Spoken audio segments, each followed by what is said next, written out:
It seems that you have met your end. What a pity. I don't feel too bad about it, though.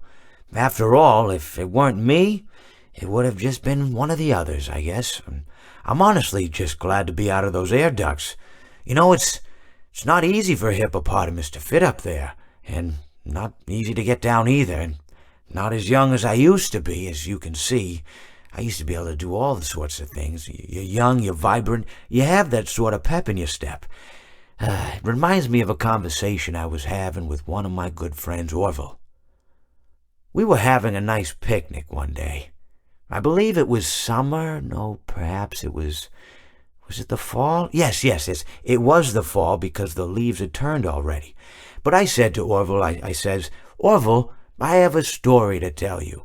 And Orville looked at me, kind of odd and said, "What's it about?"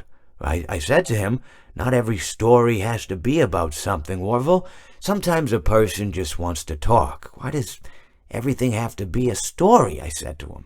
He just looked at me and he said, "Well, you said you had a story." And, he was quite right. I did, in fact. I told him I had a story. I suppose if a person just wants to talk, then it's best to not announce that you're telling a story. Telling a story does come with its own pressures and expectations, I suppose. After all, if you're just talking to a friend, then there's no more expectations than if you were talking into the wind. Words by themselves aren't expected to carry, aren't expected to stick. But if you announce you're telling a story, well then, there'd better be a point to it all, No one wants to sit and listen to someone ramble on and on and on with absolutely no end in sight.